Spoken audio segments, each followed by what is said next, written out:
ভাতিজা একই বছরেই মারা যান। আল্লাহ রাসূল সাল্লাল্লাহু আলাইহি ওয়াসাল্লামের উপর নির্যাতনের মাত্রা বেড়ে যায়। তিনি বের হয়ে যান মক্কা থেকে তায়েফের উদ্দেশ্যে। ভেবেছিলেন সেখানকার লোকেরা তার দাওয়াতে সাড়া দিবেন, কিন্তু উল্টো তারাও শুরু করে আর আল্লাহ রাসূল সাল্লাল্লাহু আলাইহি ওয়াসাল্লামের উপর নির্যাতন। রক্তাক্ত হয়ে যান। ফিরে আসেন মক্কায় মুতাইম ইবনে আদির সহায়তায়। আল্লাহ রাসূল সাল্লাল্লাহু আলাইহি ওয়াসাল্লামের এই যে অসহনীয় নির্যাতন, মুসিবত, সে বিষয়ে হালকা করার জন্য বিষয়টিকে, তাকে সান্ত্বনা দেওয়ার জন্য, এবং পরবর্তীতে মদিনায় হিজরত এবং মুশরিকদের সাথে লড়াইয়ের প্রস্তুতি স্বরূপ আল্লাহ তাআলা তাকে তার সান্নিধ্যে নেন। এবং এটি ছিল আল্লাহ রাসূল সাল্লাল্লাহু আলাইহি ওয়াসাল্লামের জীবনের যে শ্রেষ্ঠ মুজিজাগুলো ছিল তার মধ্যে অন্যতম, যে ঘটনাটি আমরা ইসরা এবং মেরাজ হিসেবে জানি। আল্লাহ তাআলা পবিত্র কোরআনে বলছেন, সুবহানাল্লাযী আসরা বিআবদিহি লাইলাম মিনাল মাসজিদিল হারাম ইলাল মাসজিদিল আকসাল্লাযী বারাকনা হাওলা লিনুরিয়াহু মিন আয়াতিনা ইন্নাহু হুয়াস সামিউল বাসীর। পবিত্র মহিমাময় তিনি, যিনি তার বান্দাকে রাত্রের একটি অংশে ভ্রমণ করেছেন, রাত্রের বেলায় ভ্রমণ করিয়েছেন মসজিদে হারাম থেকে বাইতুল মাকদেস, বাইতুল মুকাদ্দাস পর্যন্ত, যার আশেপাশে আমি বরকত দিয়েছি আমার নিদর্শনসমূহ তাকে পরিদর্শন করার জন্য, তাকে দেখানোর জন্য। নিশ্চয় তিনি সর্বশ্রোতা এবং সর্বদ্রষ্টা। ইসরা এবং মেরাজ, আল্লাহ রাসূল সাল্লাল্লাহু আলাইহি ওয়াসাল্লাম এই সফরে দুইটি বিষয় ছিল। শুধুমাত্র আমরা যদি মেরাজ বলি এটা ভুল হয়ে যাবে। এখানে ছিল ইসরা। ইসরা বলা হয় রাত্রিকালীন ভ্রমণকে, যেটি ছিল মসজিদে হারাম থেকে বোরাকের সাহায্যে বাইতুল মাকদেস পর্যন্ত। আরেকটি হচ্ছে মেরাজ। মেরাজ অর্থ সিঁড়ি। বাইতুল মাকদেস থেকে ঊর্ধ্বমুখী সিঁড়ির মাধ্যমে মহাকাশের সীমানা পেরিয়ে আল্লাহর সঙ্গে সাক্ষাৎকে বলা হয় মেরাজ। এ দুটি বিষয় ছিল। সে বিষয়ে আল্লাহ রাসূল সাল্লাল্লাহু আলাইহি ওয়াসাল্লাম নিজেই বলছেন, সেই ঘটনার প্রতি ইঙ্গিত দিয়ে তিনি বলছেন, ফুরিজা সাকফু বাইতি ওয়া আনা বিমক্কা, আমি যখন মক্কায় ছিলাম আমার বাড়ির ছাদ উন্মুক্ত করে দেওয়া হলো। ওয়া নাযালা জিবরিল, জিবরিল আলাইহিস সালাম অবতরণ করলেন। ফাফারাজা সদরি, এরপর আমার বক্ষ বিদীর্ণ করলেন। সুম্মা গসালহু মিন মাই জামজাম, এবং সেটিকে জমজমের পানি দ্বারা ধৌত করলেন। সুম্মা জাআ বিতাসসিম মিন যাহাব মুমতালিইন হিকমাতান ওয়া ঈমানা, ঈমান এবং হিকমতে পরিপূর্ণ স্বর্ণের একটি পাত্র নিয়ে আসা হলো। ফাআফরাগাহা ফি সদরি, এরপর আমার বক্ষে সেটি ঢেলে দেওয়া হলো। সুম্মা আতবাকাহু, এরপর আবার সেটা বন্ধ করে দেওয়া হলো। সুম্মা আখাযা বিয়াদাইয়া, এরপর আমার হাত ধরে তিনি রওনা হলেন। বোরাক নামক এক বিশেষ প্রাণী, যেটি ছিল সাদা রঙের। এটি ছিল গাধার থেকে বড় এবং খচ্চরের থেকে ছোট। এরপর বাইতুল মাকদেস পৌঁছে যান এর সাহায্যে। সেখানে আল্লাহ রাসূল সাল্লাল্লাহু আলাইহি ওয়াসাল্লামের কাছে মদ এবং দুধ পেশ করা হয়। তিনি দুধটাকেই বেছে নেন। তখন জিবরিল আলাইহিস সালাম তাকে বলেন, আসাবতাল ফিতরা, আপনি সঠিক পথ প্রাপ্ত হয়েছেন, হেদায়েতের পথ প্রাপ্ত হয়েছেন, ইসলামের পথ প্রাপ্ত হয়েছেন। এরপরে রওনা হন ঊর্ধ্বমুখী সিঁড়ির মাধ্যমে। প্রথম আসমানে সাক্ষাৎ করেন আদম আলাইহিস সালামের সাথে, দ্বিতীয় আসমানে ইয়াহইয়া এবং ঈসা আলাইহিস সালামের সাথে আলাইহিস সালাম, এবং তৃতীয় আসমানে ইউসুফ আলাইহিস সালাম, চতুর্থ আসমানে ইদ্রিস, পঞ্চম আসমানে হারুন আলাইহিস সালাম, ষষ্ঠ আসমানে মূসা, এবং সপ্তম আসমানে ইব্রাহিম আলাইহিস সালাম জামিআন তাদের সাথে। এবং সেখানে বাইতুল মামুর তিনি পরিদর্শন করেন, যেখানে ফেরেশতারা প্রতিদিন ৭০,০০০ ফেরেশতা সেখানে সালাত আদায় করেন। একবার যদি কেউ আদায় করে বের হন, আর পুনরায় কিয়ামত পর্যন্ত সেখানে সালাত আদায়ের সুযোগ তিনি পান না। তো এখান থেকে বোঝা যায় ফেরেশতাদের সংখ্যা কত অগণিত।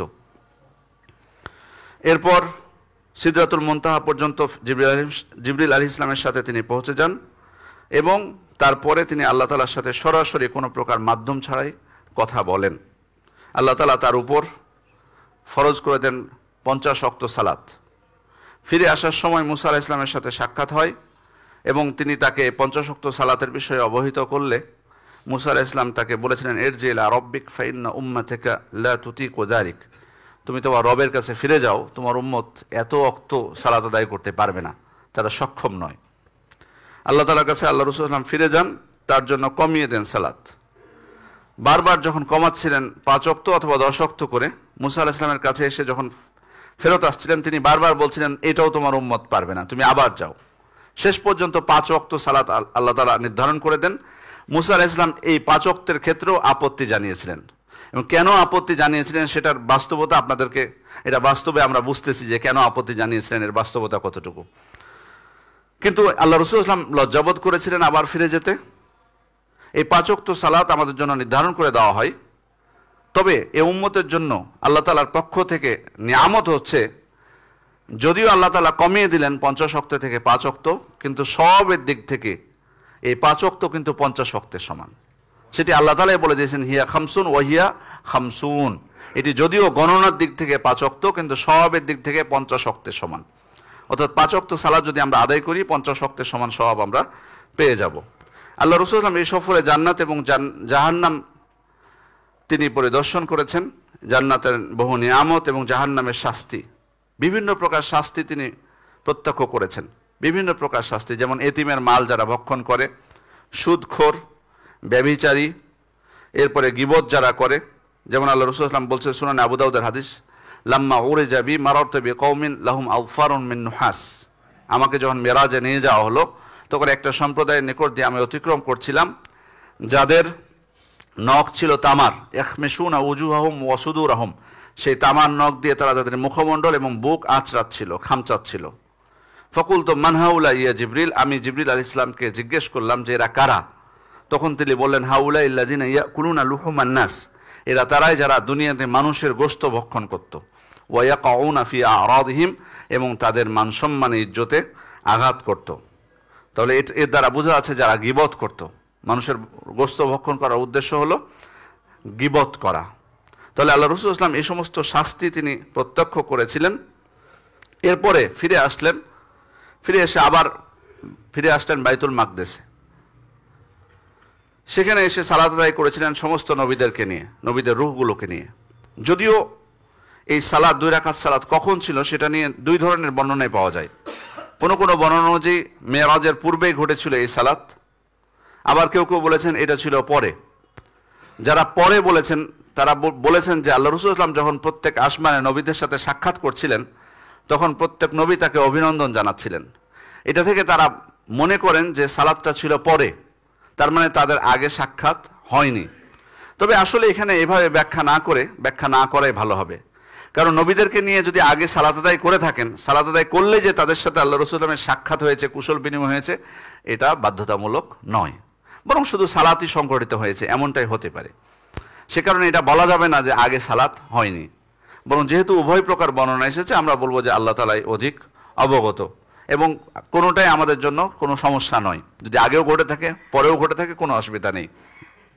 দ্বিতীয় মাসআলা সেটি হচ্ছে আল্লাহ রাসূল সাল্লাল্লাহু আলাইহি ওয়াসাল্লাম এই সফরে আল্লাহ তাআলাকে দেখেছিলেন কিনা, সরাসরি তিনি দেখেছেন কিনা। আয়েশা রাদিয়াল্লাহু আনহা এর উত্তরে সহিহ বুখারীর বর্ণনা, তিনি বলছেন মান হাদ্দাসাকা আন্না মুহাম্মাদান সাল্লাল্লাহু আলাইহি ওয়াসাল্লাম রাআ রাব্বাহু ফাকাদ কাযাব। তোমাকে যদি কেউ বলে থাকে যে আল্লাহ রাসূল সাল্লাল্লাহু আলাইহি ওয়াসাল্লাম তার রবকে সরাসরি চোখ দিয়ে দেখেছেন, তাহলে সে মিথ্যা কথা বলল। তারপর আয়েশা রাদিয়াল্লাহু আনহা এই বর্ণনা দ্বারা বোঝা যায় যে তিনি স্বচক্ষে আল্লাহ তাআলাকে দেখেননি, এবং তিনি দলিল দিয়েছেন পবিত্র কোরআনের আয়াত দিয়ে, ওহু ইয়াকুল লা তুদরিকুহুল আবসার, দৃষ্টিসমূহ তাকে আয়ত্ত করতে পারে না। অর্থাৎ এই যে 2 চোখ আল্লাহ তাআলা দিয়েছেন, 2 চোখের পক্ষে তাকে সরাসরি দেখা সম্ভব নয়। আবু যর রাদিয়াল্লাহু আনহু থেকে বর্ণিত সহিহ মুসলিমের বর্ণনা, তিনি আল্লাহ রাসূল সাল্লাল্লাহু আলাইহি ওয়াসাল্লামকে জিজ্ঞেস করেছিলেন হাল রাআইতা রাব্বাক, আপনি কি আপনার রবকে দেখেছেন? তখন আল্লাহ রাসূল সাল্লাল্লাহু আলাইহি ওয়াসাল্লাম উত্তর দিয়েছিলেন নূরুন আন্না আরাহু, তিনি তো নূর, তাকে আমি কিভাবে দেখব। আবার কোনো বর্ণনা এসেছে রাআইতু নূরান, আমি নূর দেখেছি, তার মানে আমি আল্লাহ তাআলাকে দেখিনি। আল্লাহ রাসূল সাল্লাল্লাহু আলাইহি ওয়াসাল্লামের জবাব থেকে স্পষ্ট হয় তিনি আল্লাহ তাআলাকে স্বচক্ষে দেখেননি, এবং সমস্ত সাহাবা ইকরাম এর উপরই ঐক্যমত হয়েছেন, এটাই বোঝা যায়। যদি ইবনে আব্বাস রাদিয়াল্লাহু আনহুমা থেকে ভিন্ন বর্ণনা এসেছে, তবে ওলামা ইকরাম বলেছেন এটি তার ইজতিহাদ, যেটি সূরা আন-নাজমের তাফসিরে তিনি বলেছেন এটি ছিল তার ব্যক্তিগত ইজতিহাদ। এরপরেও সুস্পষ্ট না যে তিনি চোখ দিয়ে দেখা বুঝিয়েছেন। যদিও ইবনে আব্বাস রাদিয়াল্লাহু আনহুর বক্তব্য থেকে অনেকেই বুঝেছেন যে তিনি বুঝিয়েছেন যে আল্লাহ রাসূল সাল্লাল্লাহু আলাইহি ওয়াসাল্লাম স্বচক্ষেই আল্লাহ তাআলাকে দেখেছিলেন, কিন্তু যেহেতু তার বিপরীত বর্ণনাগুলো প্রমাণ করে যে আল্লাহ রাসূল সাল্লাল্লাহু আলাইহি ওয়াসাল্লাম দেখেননি, সে কারণে আমরা বিশ্বাস করব যে আল্লাহ রাসূল সাল্লাল্লাহু আলাইহি ওয়াসাল্লাম মেরাজের রাত্রিতে আল্লাহ তাআলাকে স্বচক্ষে দেখেননি। তবে আল্লাহ তাআলাকে দেখা অসম্ভব নয় যদি তিনি আমাদের জন্য সম্ভব করে দেন, যেমনভাবে কিয়ামতের দিন তিনি আমাদের জন্য সম্ভব করে দিবেন। ইন্নাকুম সাতারাউনা রাব্বাকুম ইয়ানান, তোমরা তোমাদের রবকে কিয়ামতের দিন স্বচক্ষে দেখতে পাবে, এবং এটা হবে জান্নাতীদের জন্য সবথেকে বড় নিয়ামত। সুতরাং এটা আল্লাহ তাআলা যদি সহজ করে দিতেন বা সহজ করে দেন আমাদের জন্য, এটা অসম্ভব কোনো কিছু নয়, কিন্তু যেটা বাস্তবতা ঘটেছে সেটুকুই আমাদেরকে বিশ্বাস করতে হবে। সম্মানিত উপস্থিত, তৃতীয় মাসআলা হচ্ছে যে আল্লাহ রাসূল সাল্লাল্লাহু আলাইহি ওয়াসাল্লামের এই সফর এটা কি সশরীরে ছিল নাকি এটি ছিল স্বপ্নের মাধ্যমে বা রুহানি কোনো বিষয় ছিল। পবিত্র কোরআন এবং একাধিক মুতাওয়াতের বর্ণনা দ্বারা সাব্যস্ত যে এটি ছিল তার সশরীরে সফর। একাধিক বর্ণনা দ্বারা এটি সাব্যস্ত হয়েছে। অতএব এখানে বিভ্রান্তির কোনো সুযোগ নেই, যদিও অনেকে এখানে বিভ্রান্তি করার চেষ্টা করেছে এবং বলেছে যে এটি ছিল স্বপ্নের, কিন্তু পবিত্র কোরআনের বর্ণনা এবং মুতাওয়াতের বিভিন্ন হাদিস দ্বারা প্রমাণিত হয় যে আল্লাহ রাসূল সাল্লাল্লাহু আলাইহি ওয়াসাল্লামের এই সফর ছিল সশরীরে। দ্বিতীয় হচ্ছে, আল্লাহ তাআলা পবিত্র কোরআনে যে আয়াতে ইঙ্গিত দিয়েছেন এই সফরের বিষয়ে, আয়াতটি শুরু হয়েছে কি দিয়ে? তিনি বলছেন সুবহানা, সুবহানাল্লাযী আসরা। সুবহানা এই শব্দটি কিন্তু বড় কোনো বা আশ্চর্যজনক বিষয়ে কিন্তু ব্যবহৃত হয়।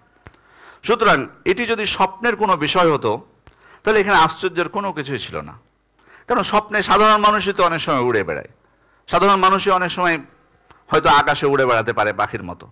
সুতরাং এখানে স্বপ্নের মাধ্যমে যদি এটা হয়ে থাকে তাহলে আশ্চর্যজনক বড় কোনো বিষয় এটা হয় না। সে কারণে বোঝা যাচ্ছে যে এখানে যেহেতু সুবহানা শব্দ এসছে, তার মানে এটি ছিল আল্লাহ রাসূল সাল্লাল্লাহু আলাইহি ওয়াসাল্লামের সশরীরে সফর।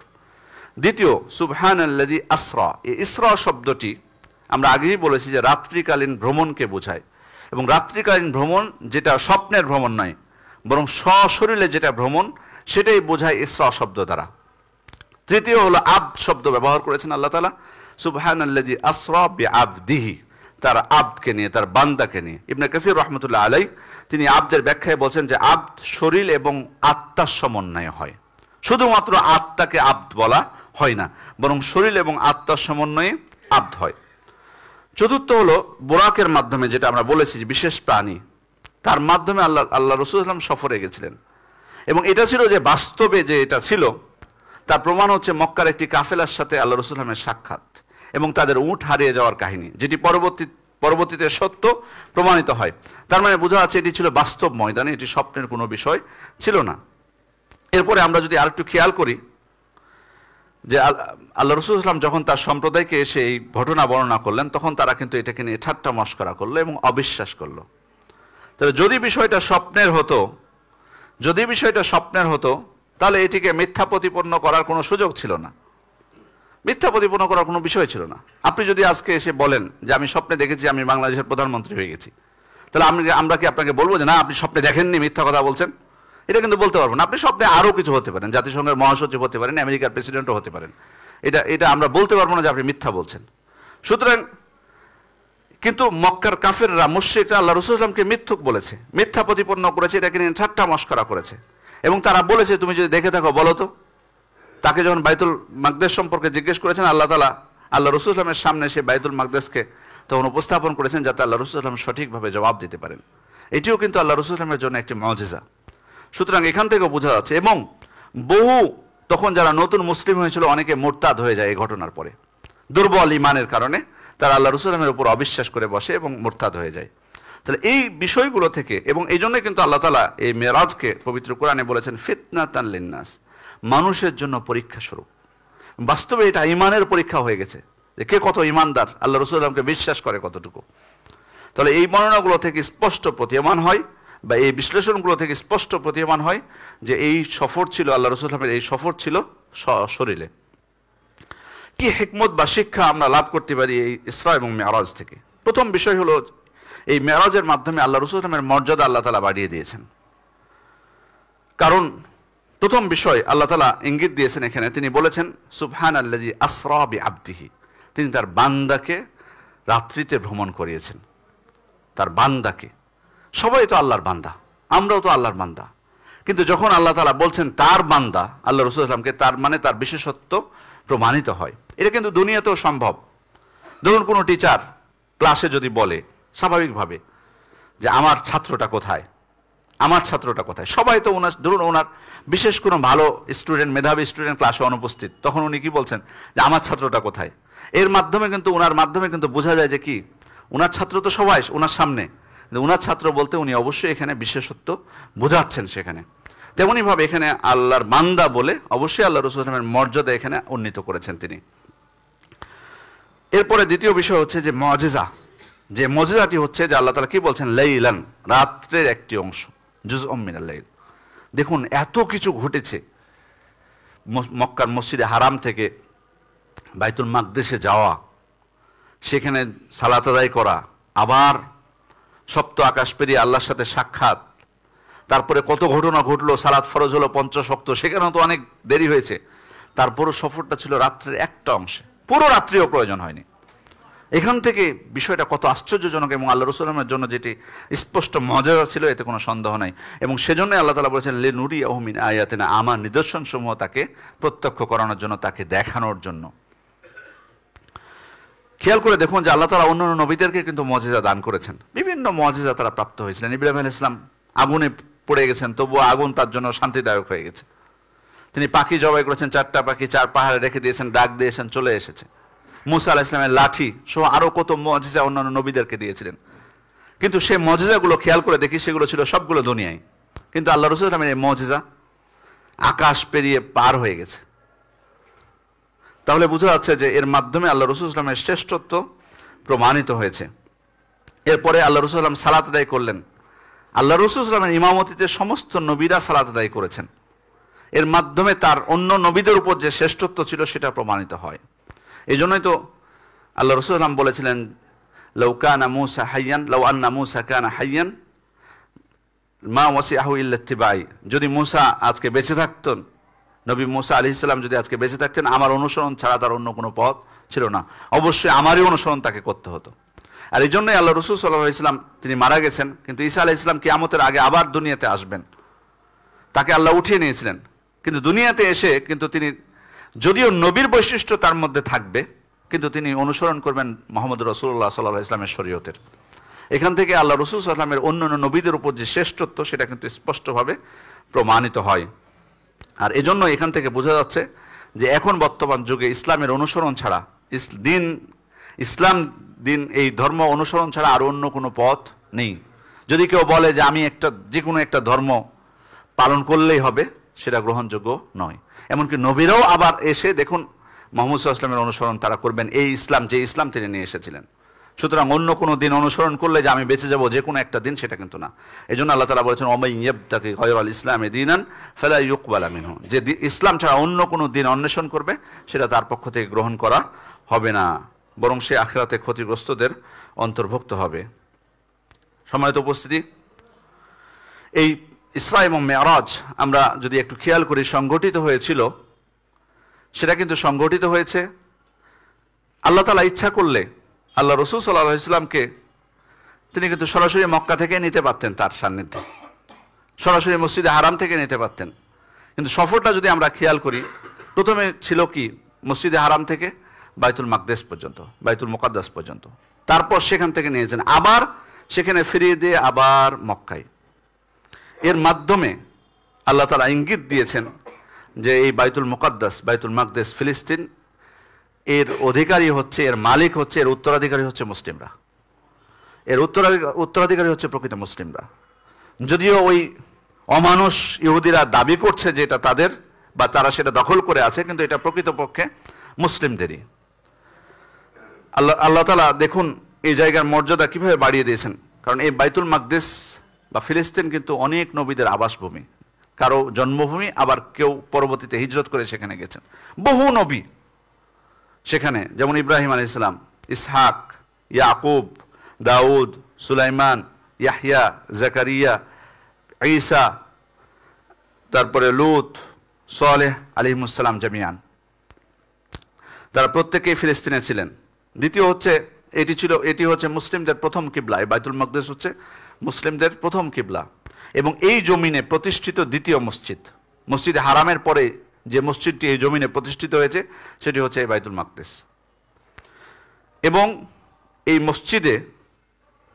মসজিদে যদি কেউ সালাত আদায় করে, আল্লাহ রাসূল সাল্লাল্লাহু আলাইহি ওয়াসাল্লাম বিশেষ ফজিলত মর্যাদাও বর্ণনা করেছেন।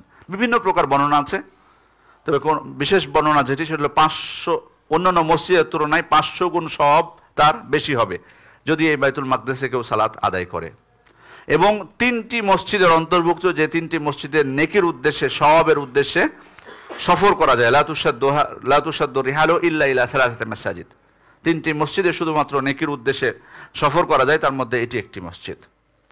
এবং এই মসজিদে কেউ যদি সালাত আদায়ের উদ্দেশ্যে যায়, আল্লাহ রাসূল সাল্লাল্লাহু আলাইহি ওয়াসাল্লামের হাদিস অনুযায়ী সে ব্যক্তি যে সালাত আদায়ের জন্য যাবে, সে ওই দিনের মতো নিষ্পাপ হয়ে যায় যেদিন তার মা তাকে জন্ম দিয়েছে। সেই বাইতুল মাকদিস মর্যাদাপূর্ণ এই মসজিদ, সেটি হচ্ছে মূলত মুসলিমরা হচ্ছে এর প্রকৃত উত্তরাধিকারী। আপনারা জানেন যে এটি মুসলিমরা ওমর ইবনুল খাত্তাব রাদিয়াল্লাহু আনহু সময়ে তারা বিজয় করেছেন, যদিও সাময়িকভাবে এখন ইহুদিদের দখলে, কিন্তু আসলে কিন্তু তারা প্রকৃত অর্থে মসজিদে আকসাকে তারা ভালোবাসে না। মূলত আসলে এই জমিনে তাদের কোনো জায়গা নেই, তাদের আচরণের কারণে এখানে এই জমিনে তাদের কোনো জায়গা হয়নি। আপনারা জানেন যে মদিনায় আল্লাহ রাসূল সাল্লাল্লাহু আলাইহি ওয়াসাল্লাম যখন হিজরত করেন তখন কিন্তু তারা মদিনায় বসবাস করতো, 3টা গোত্র ছিল তাদের। তারপর সেখান থেকে আল্লাহ রাসূল সাল্লাল্লাহু আলাইহি ওয়াসাল্লাম চুক্তি করলেন তাদের সাথে, তারা চুক্তি ভঙ্গ করলো। চুক্তি ভঙ্গ করাটাই হচ্ছে তাদের নীতি। আজও দেখুন, শেষ পর্যন্ত যুদ্ধবিরতির চুক্তি ভঙ্গ করেছে। কতবার এরকম তারা চুক্তি করলো, যেদিন চুক্তি করলো সেদিনই কিন্তু ভঙ্গ করেছে। এবং চুক্তির হওয়ার কারণে তো ফিলিস্তিনিরা, আমাদের মুসলিম ভাইরা, তারা আশা নিয়ে ফিরে এসেছে তারা, কিন্তু এই সুযোগটাই তারা এখন আবার গ্রহণ করতেছে। আমরা দোয়া করি আন্তরিকভাবে আমাদের ভাইদের জন্য, বছরের পর বছর ধরে তাদের উপর যে নির্যাতন চলতেছে, আল্লাহ যেন তাদেরকে হেফাজত করেন, তাদেরকে রক্ষা করেন এবং দ্রুত বিজয় দান করেন। এবং এর সাথে আরো দোয়া করি আল্লাহ যেন আমাদের ঈমান বৃদ্ধি করে দেন, কারণ ঈমান আমাদের থাকলে আল্লাহ তাআলা বিজয় আমাদের দিবেন, কিন্তু ঈমানের সংকট আমাদের মধ্যে আছে। তবু আন্তরিকভাবে দোষারোপ না করে আমাদের ভাইদের জন্য দোয়া করবো, আল্লাহ যেন তাদেরকে হেফাজত করেন। সম্মানিত উপস্থিতি, এই ইহুদিরা, তাদের কিন্তু কোনো, যে কথা বলছিলাম, তাদের কিন্তু মসজিদে আকসার প্রতি বিশেষ ভালোবাসা নেই, বরং ইতিহাস থেকে প্রমাণিত তারা একাধিকবার মসজিদে আকসাকে ধ্বংস করার চেষ্টা করেছে। মূলত হচ্ছে তাদের সে জায়গায় তারা বসবাস করবে, সেটাকে তারা দখল করে রাখবে, এটাই হচ্ছে তাদের মূল উদ্দেশ্য। ওই যে বলছিলাম, মদিনায় চুক্তি ভঙ্গ করলো আল্লাহ রাসূল সাল্লাল্লাহু আলাইহি ওয়াসাল্লামের সাথে, আল্লাহ রাসূল সাল্লাল্লাহু আলাইহি ওয়াসাল্লাম পাঠিয়ে দিলেন খায়বারে আশ্রয় নিল। ওমর ইবনুল খাত্তাব খায়বার থেকে তাদেরকে বহিষ্কার করেছিলেন।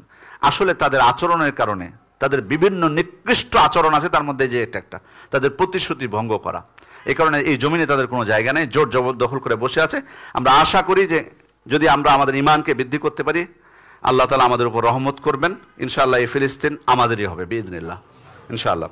সম্মানিত উপস্থিতি, এই সফরের মাধ্যমে ইসরা মেরাজ থেকে যে আমরা শিক্ষাগুলো পাই, তার মধ্যে অন্যতম শিক্ষা হচ্ছে সালাত। আল্লাহ তাআলা কিন্তু অনেক বিধিবিধান আমাদের উপর ফরজ করেছেন, কিন্তু দেখুন জিবরিল আলাইহিস সালামের মাধ্যমে এই সালাত তিনি ফরজ করতে পারতেন জিবরিল আলাইহিস সালাম ওহী দিয়ে, কিন্তু তিনি সরাসরি আল্লাহ রাসূল সাল্লাল্লাহু আলাইহি ওয়াসাল্লামকে তিনি নিয়েছেন কাছে, তারপর তার উপর ফরজ করেছেন এই সালাত। এর মাধ্যমে কিন্তু সালাতের অন্য ইবাদতের উপর যে শ্রেষ্ঠত্ব এবং গুরুত্ব, সেটাও কিন্তু প্রমাণিত হয়। কারণ এই সালাত এমন একটি ইবাদত, এই ইবাদত কিন্তু প্রত্যেক নবীদের উপর কিন্তু ফরজ ছিল। প্রত্যেক নবীদের ক্ষেত্রে কিন্তু সালাতের বিষয় এসেছে। যেমন ইব্রাহিম আলাইহিস সালাম দোয়া করেছেন, রব্বি জাআলনি মুকিমাস সালাতি ওয়া মিন যুররিয়াতি, হে আল্লাহ, আপনি আমাকে এবং আমার বংশধরদেরকে, আমার সন্তানদেরকে আপনি সালাত আদায়কারী বানিয়ে দেন। তার ছেলে ইসমাঈল আলাইহিস সালাম তিনি বলেছেন, ওয়া কানা ইয়া'মুরু আহলাহু বিস সালাতি ওয়াজ যাকাত, তিনি তার পরিবারকে সালাত এবং যাকাতের আদেশ করতেন। ঈসা আলাইহিস সালামের ক্ষেত্রে বর্ণিত হয়েছে, আউসানি বিস সালাতি ওয়াজ যাকাত, তিনি আমাকে সালাতের এবং যাকাতের আদেশ করেছেন। জাকারিয়া আলাইহিস সালামের ক্ষেত্রে বর্ণিত হয়েছে, ফানাদাতুল মালাইকাতু ওয়া হুয়া কাইমুন ইউসাল্লি ফিল মিহরাব, তাকে ফেরেশতা ডাক দিলেন যখন তিনি তার মেহরাবে তিনি সালাত আদায় করতেছিলেন। এভাবে প্রত্যেক নবীদের ক্ষেত্রে, অনেক নবীদের ক্ষেত্রে বর্ণিত হয়েছে যে তারা সালাত আদায় করতেন। এজন্য জিবরিল আলাইহিস সালাম যখন আল্লাহ রাসূল সাল্লাল্লাহু আলাইহি ওয়াসাল্লামের জন্য সালাতের ওয়াক্ত 2 ওয়াক্তে সালাত আদায় করে তিনি স্পষ্ট করলেন সালাতের ওয়াক্ত, তিনি বলেছিলেন, আল ওয়াক্তু ফিমা বাইনা হাযাইনিল ওয়াক্তাইন, আপনার সালাতের ওয়াক্ত হচ্ছে এই 2 ওয়াক্তের মাঝামাঝি সময়ে। ওয়া হাযা ওয়াক্তুল আম্বিয়া ক্বাবলাক, এবং এই সালাতের সময়টা হচ্ছে আপনার পূর্ববর্তী নবীদের সালাতের ওয়াক্ত, আপনার পূর্ববর্তী নবীদের সালাতের ওয়াক্ত। এর দ্বারা বোঝা যায় যে পূর্ববর্তী নবীদের উপরেও সালাত ফরজ ছিল। এর মাধ্যমে এই সালাতের গুরুত্ব বোঝা যায়। আল্লাহ রাসূল সাল্লাল্লাহু আলাইহি ওয়াসাল্লাম, আল্লাহ রাসূল সাল্লাল্লাহু আলাইহি ওয়াসাল্লামের জীবনের শেষ দিকে যদি আমরা খেয়াল করি, যে কথাগুলো তিনি বলছিলেন তার মধ্যে কিন্তু সালাতের কথা ছিল। তিনি বারবার বলছিলেন, আসসালা আসসালা ওয়া মা মালাকাত আইমানুকুম, সালাত সালাত এবং তোমাদের অধীনস্থ দাসীগণ। এমনকি তিনি যেদিন মারা যান, যেদিন তিনি মারা যাচ্ছেন, সেদিনও কিন্তু তার যে শেষ সালাত, ফজরের সালাত, সেদিনও কিন্তু তিনি যখন সাহাবা ইকরামকে দেখেছিলেন যে সাহাবা ইকরাম জামাতের সাথে আবু বকর রাদিয়াল্লাহু আনহু ইমামতিতে সালাত আদায় করছে, তখন কিন্তু তিনি দেখে মুচকি হেসেছিলেন। মুচকি হাসার অর্থই কিন্তু তিনি খুশি হয়েছেন। তিনি দুনিয়া থেকে বিদায় নিচ্ছেন, কিন্তু তিনি উম্মতকে দেখে যেতে পারছেন যে তারা 5 ওয়াক্ত সালাত জামাতের সাথে আদায় করছে। তাহলে এর মাধ্যমে এই সালাতের গুরুত্ব প্রমাণিত হয়। সম্মানিত উপস্থিতি, এটি হচ্ছে দিনের অন্যতম একটি স্তম্ভ, সালাহ আমুদুদ্দিন। এবং আল্লাহ রাসূল সাল্লাল্লাহু আলাইহি ওয়াসাল্লাম স্পষ্টই বলেছেন, ফামান তারাকাহা ফাকাদ কাফার, যে ব্যক্তি সালাতকে পরিত্যাগ করবে সে কাফের হয়ে যাবে। আল্লাহ রাসূল সাল্লাল্লাহু আলাইহি ওয়াসাল্লামের কথা কিন্তু স্পষ্ট। এখন যদি আমরা অপব্যাখ্যা করতে যাই, শিথিল করতে যাই, সেটা ভিন্ন বিষয়। তিনি স্পষ্ট বলেছেন বাইনা রাজুলি ওয়া শিরক ওয়াল কুফর তারকুস সালাহ। একজন ব্যক্তি এবং তার শিরক এবং কুফরির মধ্যে পার্থক্য হচ্ছে সালাত পরিত্যাগ করা। মেহজান আল আসলামী রাদিয়াল্লাহু আনহু তিনি যখন বাড়িতে সালাত আদায় করে নিয়েছিলেন, সে কারণে তিনি মসজিদে সালাত আদায় করেননি জামাতের সাথে। তখন আল্লাহ রাসূল সাল্লাল্লাহু আলাইহি ওয়াসাল্লাম তাকে লক্ষ্য করে বলেছিলেন, মা মানাআকা আন তুসাল্লি আলাস্তা বিরাজুলিন মুসলিম, তুমি কেন সালাত আদায় করলে না মসজিদে? তুমি কি মুসলিম নও? তার মানে আল্লাহ রাসূল সাল্লাল্লাহু আলাইহি ওয়াসাল্লামের এই বক্তব্য থেকে প্রমাণিত হয় কি, তুমি কি মুসলিম নও? তার মানে মুসলিম যিনি, তিনি অবশ্যই সালাত আদায় করবেন।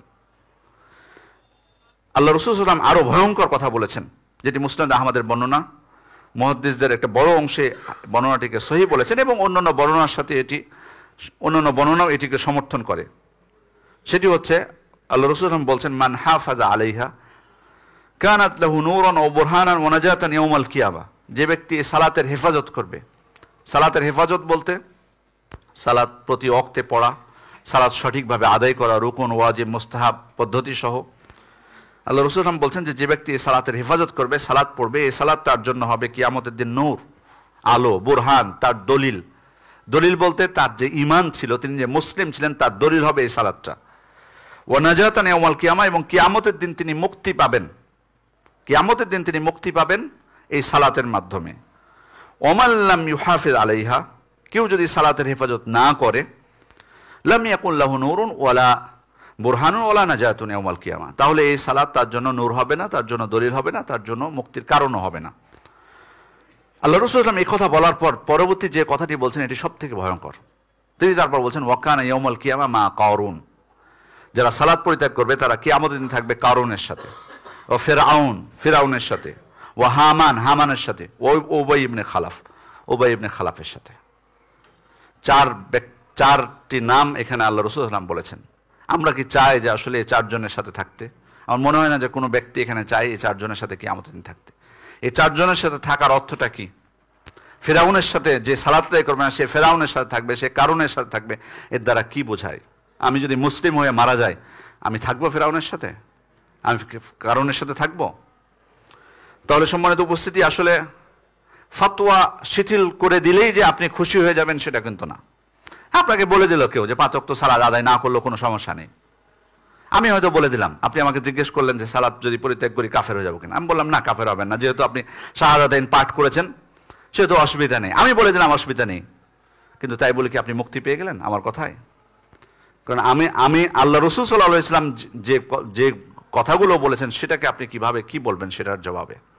আমি ফতোয়া শিথিল করে দিতে পারি, ফতোয়া তো আমি কঠিন করছি না, আমার কঠিন করার কোনো প্রয়োজনও নেই, আমার কঠিন করার কোনো প্রয়োজন তো নেই। আল্লাহ রাসূল সাল্লাল্লাহু আলাইহি ওয়াসাল্লামের এই হাদিসগুলো যথেষ্ট, তিনি ফতোয়া দিয়ে গেছেন, আমার ফতোয়া দেওয়ার কি প্রয়োজন? আমি ফতোয়া শিথিল করার কে? তিনি শরীয়ত নিয়ে এসেছেন আল্লাহ তাআলার পক্ষ থেকে, তিনি স্পষ্ট বলে দিয়েছেন কুফরির কথা। সুতরাং আমি সহজ করলে কোনো যায় আসে না, আপনি মুক্তি পেয়ে যেন খুশি হওয়ার কোনো কারণ নেই। সহজ ফতোয়া পেলে সহজ ফতোয়া খুঁজবেন না, বরং যদি কেউ স্পষ্ট হয়ে বলে যে না সালাত পরিত্যাগ করলেই কাফের, তার ফতোয়াটাই তো কোরআন হাদিসের সাথে মিলে যাচ্ছে, কোরআন হাদিস তার ফতোয়াকে সমর্থন করছে, আপনি কি বলবেন? সুতরাং আমি কড়া কথা বলছি কি সহজ কথা বলছি এসব গবেষণার কোনো প্রয়োজন নেই। আল্লাহ রাসূল সাল্লাল্লাহু আলাইহি ওয়াসাল্লামের বক্তব্য যথেষ্ট আমার আপনার জন্য। যদি আমাদের সামান্যতম বিবেক থাকে তাহলে এটাই আমাদের জন্য যথেষ্ট। এজন্য আমি মুসলিম ভাইদেরকে অনুরোধ করব যে আমরা অনেকে আছি এখনও মসজিদে পৌঁছতে পারিনি, আমরা অনেকে আছি এখনও মসজিদে পৌঁছতে পারিনি। 1:30টায় যদি সালাত আদায় করি তাহলে মসজিদের 8 তলা পর্যন্ত ভরে যায়, আর যদি 1:01টায় সালাত আদায় করি তাহলে 6 তলা পর্যন্ত ভরে। তার মানে বুঝে নেন তাহলে যে 1:01টার পরেও মুসল্লিরা বের হয়ে খুঁজে যে কোন মসজিদে সালাত শুরু হয়নি। এটা হলো জুমার দিনের অবস্থা, আর অন্য ওয়াক্তে তো কোনো খোঁজ খবরই নেই। জুমার দিনটা একটা দিন সালাত আদায় করবো যেভাবে হোক। সম্মানিত উপস্থিতি, অনেকেই দেরিতে উপস্থিত হয়েছেন কিন্তু 5 ওয়াক্ত সালাতের সাথে আপনাদের সম্পর্ক নেই। আমি আপনাদেরকে আল্লাহ তাআলার বাণী, মেরাজের ঘটনা, সেখান থেকে শিক্ষা, আল্লাহ রাসূল সাল্লাল্লাহু আলাইহি ওয়াসাল্লামের কিছু হাদিস পৌঁছে দিলাম মাত্র। এখন সিদ্ধান্ত নেওয়ার দায়িত্ব আপনার। আপনি যদি সালাত আদায় না করেন, কারো কোনো, এই মুসল্লিদের যারা এখানে সালাত আদায় করে কারো কোনো ক্ষতি হবে না, আপনি আসলে তেমন কারো কোনো উপকার হবে না। কিন্তু উপকার হবে কি? আপনি উপকৃত হবেন, আপনি উপকৃত হবেন। এই জন্য আমি অনুরোধ করব যে এই বিষয়ে শিথিলতা না করে মেরাজের ঘটনা শুধু সারা জীবন শুনবো, ভালো লাগবে, কিন্তু এর প্রকৃত শিক্ষাটা গ্রহণ করবো না, তাহলে কোনো লাভ নেই, কোনো লাভ নেই, এই সমস্ত ঘটনা আমার কোনো উপকারে আসবে না। আর যোগ বিয়োগ করে বলার তো আছেই, বহুত রং চং করে ঘটনার সাথে অনেক কিছু যোগ করা হয়েছে। সম্মানিত উপস্থিতি, মূল বিষয় হলো আমার শিক্ষাটা লাভ করা। মেরাজ কখন ঘটেছিল, আপনি এটাকে নিয়ে কোনো উৎসব করবেন কিনা, এই দিনে বিশেষ কোনো ইবাদত আছে কিনা, তার আগেই প্রশ্ন যে কোন দিন ঘটেছে এটা। কারণ কেউ বলতে পারেনি, যারা গবেষণা করেছেন, কোনো মহাক্কিক, কোনো ঐতিহাসিক কেউ স্পষ্টভাবে নির্ধারণ করে দিতে পারেনি যে এই দিনই ঘটেছে। এই বিষয়ে প্রায় আল্লামা শফিউর রহমান মোবারকপুরী 6টা বর্ণনার কথা বলেছেন। তিনি বলেছেন যে কোনো কোনো বর্ণনা যে নবুয়তের প্রথম বছর, কোনো কোনো বর্ণনা যে নবুয়তের পঞ্চম বছর, কোনো কোনো বর্ণনা যে নবুয়তের 10ম বছর, যেটা প্রচলিত আছে। আবার কোনো কোনো বর্ণনা যে হিজরতের 16 মাস পূর্বে, কোনোটা অনুযায়ী 14 মাস পূর্বে, কোনোটা অনুযায়ী 12 মাস পূর্বে, মানে 1 বছর পূর্বে। তবে তিনি বলেছেন যে প্রথম 3টা গ্রহণযোগ্য নয়, পরের 3টার যে কোনো একটা সঠিক হতে পারে। তার মানে হিজরতের কিছুদিন পূর্বে এই মিরাজ সংঘটিত হয়েছে। 27 রজব, দশমী যেতে এটা সম্ভব না, কারণ সমস্ত ওলামায়ে কেরাম ঐক্যমত যে মিরাজ সংঘটিত হয়েছে বা 5 ওয়াক্ত সালাত ফরজ হয়েছে খাদিজা রাদিয়াল্লাহু আনহার মৃত্যুর পর। সমস্ত ওলামায়ে কেরাম ঐক্যমত এই বিষয়ে। 5 ওয়াক্ত সালাত ফরজ হয়েছে খাদিজা রাদিয়াল্লাহু আনহার মৃত্যুর পরে। তিনি মারা গেছেন রজব মাসের রমাদান মাসে, নবুয়তের 10ম বছরের রমাদান মাসে। তিনি মারা গেছেন নবুয়তের 10ম বছরের রমাদান মাসে। তাহলে মিরাজ কি করে তার আগে সংগঠিত হয় রজব মাসে? উনি যদি রমাদান মাসে মারা যেয়ে থাকেন তাহলে 5 ওয়াক্ত সালাত উনি পেয়েছেন, কিন্তু সমস্ত ওলামায়ে কেরাম ঐক্যমত যে উনি পাননি। তার মানে এই বর্ণনাটা সঠিক নয়। তারপরেও যদি তর্কের খাতিরে আমরা মেনে নিই যে ঠিক আছে, আপনি বিভিন্নভাবে প্রমাণ করে দিলেন যে রজব মাসের 27 তারিখ নবুয়তের 10ম বছরে তিনি মেরাজ সংগঠিত হয়েছিল, কিন্তু তাই বলে কি আমাকে খুঁজতে হবে এখন যে এই দিনটা আমাদের জন্য কোনো বিশেষত্ব আছে কিনা? কারণ মেরাজ যেহেতু হিজরতের আগে সংগঠিত হয়েছে, তারপরে আল্লাহ রাসূল সাল্লাল্লাহু আলাইহি ওয়াসাল্লাম অনেক দিন বেঁচে ছিলেন মদিনায়, সাহাবায়ে কেরাম বেঁচে ছিলেন, তারা কি করেছেন এই দিনে? যদি আল্লাহ রাসূল সাল্লাল্লাহু আলাইহি ওয়াসাল্লাম এই দিনটিকে বিশেষ কোনো দিন হিসেবে গ্রহণ করে থাকেন, আমাদের কোনো সমস্যা নেই, কারণ তার সুন্নাত অনুসরণ করার জন্যই তো আমরা উদ্গ্রীব হয়ে থাকি, সেটাই জানার চেষ্টা করে থাকি। তিনি আসলে 27 রজবে কিছু করেছেন কিনা এটা তো আমাকে অবশ্যই খুঁজতে হবে, কারণ মুসলিম ব্যক্তি তিনি তার ইবাদত করবেন কোরআন এবং সুন্নাহ থেকে। তিনি তার কোরআন এবং সুন্নাহ থেকে, আল্লাহ রাসূল সাল্লাল্লাহু আলাইহি ওয়াসাল্লাম তার আদর্শ সর্বক্ষেত্রে। সুতরাং আল্লাহ রাসূল সাল্লাল্লাহু আলাইহি ওয়াসাল্লাম কি করেছেন পরবর্তী বছরগুলোতে মেরাজের, প্রতি বছর তিনি বিশেষভাবে এই রাত্রিটি পালন করেছেন কিনা, এই দিনে তিনি ছুটি ঘোষণা করেছিলেন কিনা, বা আরও কিছু হয়েছিল কিনা, কোনো প্রমাণ নেই। যদি কল্যাণের কোনো কাজ হতো, একটু বিবেক যদি আমরা খাটাই, যদি বাস্তবে এই দিনটাকে বিশেষভাবে কোনো ইবাদতের দিন হিসেবে গ্রহণ করা কল্যাণের কাজ হতো, তাহলে আল্লাহ রাসূল সাল্লাল্লাহু আলাইহি ওয়াসাল্লাম আগে করতেন না। সাহাবায়ে কেরাম আমাদের সাথে তারা বেশি পরিশ্রমী ছিলেন না, তারা বেশি সুন্নাহ পালনের প্রতি উদ্গ্রীব ছিলেন না, তারা করতেন না। তাহলে তারা যে জিনিসটা করেননি আমি সেটা করতে যাব, বা সেটা আমাদের জন্য কিভাবে শরীয়ত হতে পারে? যে জিনিসটা আল্লাহ রাসূল সাল্লাল্লাহু আলাইহি ওয়াসাল্লাম করলেন না, সাহাবায়ে কেরামও করলেন না, সেটা আমাদের জন্য শরীয়ত কিভাবে হতে পারে? এটা তো নিজেকে প্রশ্ন করবেন। এটা আপনাদের কাছে প্রশ্ন ছুড়ে দিলাম যে আপনি বিশেষ দিন হিসেবে গ্রহণ করবেন কি করবেন না, এখন প্রমাণিত নয়। সম্মানিত উপস্থিতি, আল্লাহ রাসূলের প্রতি ভালোবাসা স্বরূপ আপনি করতে চান যে আপনি বেশি ভালোবাসেন, তাই তা আল্লাহ রাসূল সাল্লাল্লাহু আলাইহি ওয়াসাল্লামকে ভালোবাসলে তিনি যেগুলো আদেশ করেছেন সেগুলো আমাকে মানা উচিত, তার যেগুলো সুন্নাত স্পষ্টভাবে প্রতিপালন হয়েছে সেগুলো মানা উচিত, সেগুলো মেনে আমার ভালোবাসা প্রকাশ করব। কিন্তু তিনি কোনো কিছু করেননি, তার সাহাবায়ে কেরাম কোনো কিছু করেননি, সেটা বলে আমি আমার ভালোবাসা প্রকাশ করব, এটা কিভাবে? এটা তো ভালোবাসা প্রকাশ করা হলো না, এটা হলো অবাধ্যতা, এটা ভালোবাসার বিপরীত বোঝায়। কোনো ব্যক্তিকে যে বাস্তবেই কাউকে যদি আমি ভালোবেসে থাকি, তার হুবহু অনুসরণ আমি করব। তিনি যেটা করেছেন তার বিপরীতটা করব না, অথবা তিনি যেটা করেননি সেটা আমি করব না। সুতরাং ভালোবাসা প্রকাশ করতে হলে সাহাবায়ে কেরাম তারা আল্লাহ রাসূল সাল্লাল্লাহু আলাইহি ওয়াসাল্লামকে সবথেকে বেশি ভালোবাসতেন। সাহাবায়ে কেরাম তাদের মতো আমরা ভালোবাসতে পারবো না, সম্ভবই না। কাফেররাও তারা স্বীকৃতি দিয়ে গেছে যে মুহাম্মদ সাল্লাল্লাহু আলাইহি ওয়াসাল্লামের অনুসারীরা মুহাম্মদ সাল্লাল্লাহু আলাইহি ওয়াসাল্লামকে যেভাবে অনুসরণ করেন, পৃথিবীর দুনিয়াতে কাউকে আমরা দেখতে পাইনি যে কারো সাথীরা এত ভালোবাসতে পারে। সুতরাং তারা বাস্তবেই নিজের জীবনের থেকে যে নবী সাল্লাল্লাহু আলাইহি ওয়াসাল্লামকে বেশি ভালোবাসতে হয় এটা তারা প্রমাণ করে গেছেন। বিভিন্ন ঘটনা আছে, সেদিকে আমি যাচ্ছি না। সুতরাং যদি বাস্তবে এটা ভালোবাসার কোনো অংশ হতো, সাহাবায়ে কেরাম আগে করতেন। এই জিনিসটা যদি আমার মাথায় থাকে তাহলে সব কিছু আমার স্পষ্ট হয়ে যাবে। সুতরাং সম্মানিত উপস্থিতি, আসুন আমরা আল্লাহ রাসূল সাল্লাল্লাহু আলাইহি ওয়াসাল্লামের জীবনের যে বিভিন্ন অধ্যায়গুলো আছে সঠিকভাবে সঠিক ইতিহাসটা প্রথমত জানার চেষ্টা করি, সঠিক ইতিহাসটা জানার চেষ্টা করি কি ঘটেছিল, আর সেখান থেকে আমাদের শিক্ষণীয় বিষয়টা কি সেটা আমরা জানার চেষ্টা করি। আল্লাহ তাআলা আমাদেরকে সে তৌফিক দান করুন। আমিন। বারাকাল্লাহু লানা ওয়া লাকুম ফিল কোরআনিল মাজিদ ওয়া নাফা'নি ওয়া ইয়্যাকুম বিমা ফিহি ওয়া ফি সুন্নাতিল মুস্তাফা মিনাল আয়াতি ওয়া যিকরিল হাকীম। আকুলু মা তাসমাউন ওয়া আস্তাগফিরুল্লাহ লি ওয়া লাকুম ওয়া লিজামিল মুসলিমিনা মিন কুল্লি যামবিন ফাস্তাগফিরুহু ওয়া তুবু ইলাইহি ইন্নাহু হুয়াত তাওয়াবুর রহিম।